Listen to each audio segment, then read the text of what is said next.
आप सब बच्चों को एक सूचना बताया जा रहा है और आज 23 मार्च है ना। तो भारत सरकार का तुगलकी फरमान जारी हुआ है कि आप सब बच्चों का विद्यालय फिर बंद किया जा रहा है क्योंकि कोरोना बढ़ रहा है। शांत रहिए कि आपका विद्यालय आज से 31 मार्च तक विद्यालय बंद रहेगा, ठीक है। और आप सब लोगों को बताना चाहेंगे कि यही काम पिछले साल भी हुआ था कि एक हफ्ते के लिए लॉकडाउन किया जाएगा जब आपका एनुअल एग्जाम चल रहा था, और तब से लेके पूरा साल जो था वो विद्यालय बंद हो गया, जिससे आपकी पढ़ाई बहुत ज्यादा नुकसान हुआ।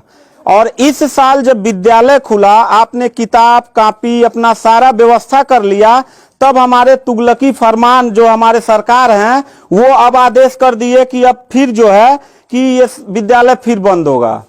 माननीय योगी आदित्यनाथ महाराज जी, मैं आपसे पूछना चाहता हूं कि आप बच्चों के भविष्य के साथ और जो प्राइवेट अध्यापक विद्यालय में पढ़ा के अपनी रोजी रोटी कमा खा रहे हैं, उनके पेट पे लात क्यों मार रहे हैं? इन बच्चों के भविष्य के साथ खिलवाड़ क्यों कर रहे हैं? ठीक है, कोरोना अगर बढ़ रहा है, विद्यालय बंद था, पूरे साल में किसी एक अध्यापक ने, किसी एक प्रबंधक ने कभी भी विद्यालय खोलने के लिए कोई धरना प्रदर्शन नहीं किया और हम लोगों ने पूरा सपोर्ट किया। लेकिन बीच में अगर कोरोना फैल रहा है तो मैं आपसे पूछना चाहूंगा कि जब गोरखपुर महोत्सव आप करा रहे थे तब कोरोना फैल नहीं रहा था। जब आप आके यहाँ पे इलाहाबाद के प्रयागराज में कुंभ का मेला लगवा रहे थे तब कोरोना नहीं फैल रहा था, जहां पे करोड़ों लोग स्नान करने गए। और अभी हरिद्वार में महाकुंभ का आयोजन आप करवा रहे हैं तब कोरोना नहीं फैल रहा है। बिहार में चुनाव हो रहा है तब कोरोना नहीं फैल रहा है। और विद्यालय जो बच्चों का सबसे देश की रीढ़ की हड्डी होते हैं, जिनकी बुनियादी शिक्षा, प्रारंभिक शिक्षा आप बिल्कुल बर्बाद कर दिए हैं पिछले 2 साल से, और अब जाके फिर लॉकडाउन आप लगा रहे हैं। तो आपसे पूछना चाहेंगे कि बच्चों के भविष्य के साथ आप मैच क्यों खेल रहे हैं? ये जितने भी बच्चे हैं, अगर 1 मार्च आप 1 अप्रैल बोले हैं, 1 अप्रैल तक अगर विद्यालय नहीं खुला तो इन सारे बच्चों को लेके मैं रोड पे बैठ जाऊंगा। ये मैं आपको खुला चैलेंज कर रहा हूं, क्योंकि बात सिर्फ मेरे तक का नहीं है, इन सारे बच्चों का भविष्य है।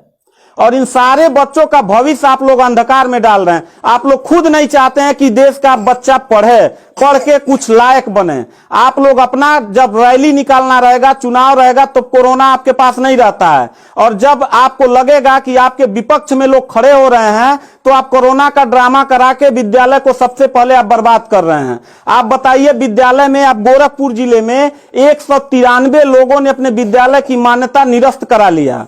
जानते हैं क्यों? महंत योगी आदित्यनाथ जी, क्योंकि वो लीज पे चलाते थे और उनका भाड़ा हुआ करता था 40,000 45,000 रुपया मंथली हुआ करता था। वो भाड़ा न चुकाने के वजह से, चूंकि मालिक को भाड़ा चाहिए, उन लोगों ने अपनी मान्यता निरस्त करा दिया। और सरकारी जो स्कूल है उनकी हालत तो पहले से मतलब खस्ता हो चुकी है। तो ऐसे कंडीशन में गार्जियन करे तो क्या करे, और हम अध्यापक करे तो क्या करें? ये जितने भी 16-17 स्टाफ हैं, इन सब लोगों की रोजी रोटी चलती है इन बच्चों के और इस विद्यालय के संस्था से। आप लोग हमारे पेट पे प्रहार कर रहे हैं, हम लोगों के व्यवसाय से प्रहार कर रहे हैं।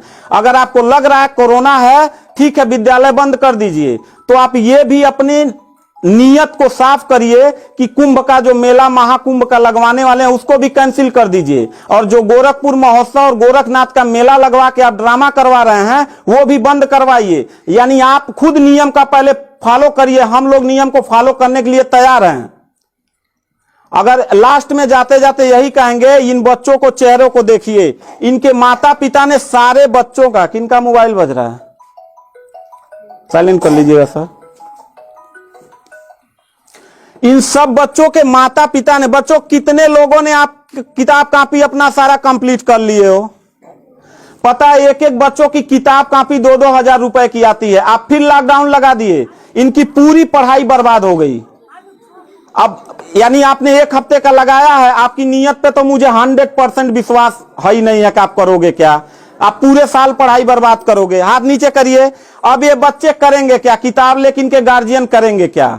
हम लोगों ने पूरा कोऑपरेट किया सरकार को। जितना दिन लॉकडाउन लगा था उतना दिन का मैंने पूरे सभी विद्यालय के लोगों ने शुल्क माफ कर दिया, क्योंकि गार्जियन के ऊपर कोई लोड न पड़े। हम लोगों ने टीचरों को पेमेंट नहीं किया, क्योंकि हम लोगों ने जब फीस नहीं लिया तो पेमेंट कहां से करें। हम लोगों ने पूरा सरकार का साथ दिया, जितना हो सकता था सब लोगों ने साथ दिया। लेकिन अब इतनी कंडीशन होने के बाद, विद्यालय खुलने के बाद आप लोग विद्यालय बंद कर रहे हैं, ये बहुत ही गलत कर रहे हैं। और आपका पॉलिटिकल जो फंडामेंटल जिस पे आप चल रहे हैं कि जिन नियतों पे आपका बर्बाद होने वाला है, मैं लिख के आपको दे दूंगा कि अगर फिर से 1 अप्रैल के बाद, ठीक है, अगर 1 हफ्ते के रोकने के बाद कोरोना भाग जाता तो मतलब 1 हफ्ता आप बंद कर लीजिए, बिल्कुल हम लोग 1 हफ्ता नहीं पढ़ाई कराएंगे। लेकिन अगर फिर साल भर का ड्रामा आपने किया तो निश्चित तौर पे याद रखिएगा कि तानाशाही उतना ही अच्छा लगता है जितना तानाशाह के अंत होने का समय ज्यादा दूर हो, और आपका समय बिल्कुल नजदीक आ गया है। तो मैं उम्मीद करता हूं कि आप ये काम बिल्कुल मत करिएगा। 1 अप्रैल के बाद अगर विद्यालय फिर से आप बढ़ाएंगे तो इन सब चेहरों को देख लीजिए और इनके गार्जियन को लेके, अपने पूरे स्टाफ को लेके जिले से लेके मैं प्रदेश लेवल तक धरने पे बैठूंगा, इस बात को याद रखिएगा। क्योंकि सवाल यहां सिर्फ मेरे रोजगार का नहीं है, मेरे जितने सहपाठी और जितने मेरे कर्मचारी लोग हैं और इन बच्चों के पढ़ाई का भविष्य का सवाल है। तो मैं इन बच्चों को लेकर धरने पे बैठ जाऊंगा और जरूरत पड़ा तो असंवैधानिक भी हो जाऊंगा। इसी के साथ मैं सरकार से रिक्वेस्ट करूंगा कि अगर 1 हफ्ता में बंद करने से कोरोना भाग जाता है तो हम सब लोग आपके साथ हैं, अगर नहीं भागता है तो 1 अप्रैल से छोड़ दीजिए। हम लोगों को कोरोना होगा, मरेंगे, क्या करेंगे वो हम लोगों की रिस्पांसिबिलिटी है। आपको इतना चिंता करने की जरूरत नहीं है, क्योंकि कोरोना में लॉकडाउन लगाने के बाद खाना हम ही लोग पहुंचाएंगे, लोगों के आने जाने की व्यवस्था हम ही लोग करेंगे, उनके दवा दारू की व्यवस्था हम ही लोग करेंगे। आप सिर्फ ड्रामा करेंगे, सिर्फ थरिया पिटवाएंगे और मोमबत्ती जलवाएंगे, इससे ज्यादा तो आपकी कुछ औकात है ही नहीं है। तो मैं उम्मीद करता हूं कि 1 अप्रैल के बाद आप विद्यालय खोल दीजिएगा। इन बच्चों के भविष्य के साथ आप लोग खिलवाड़ मत करिएगा।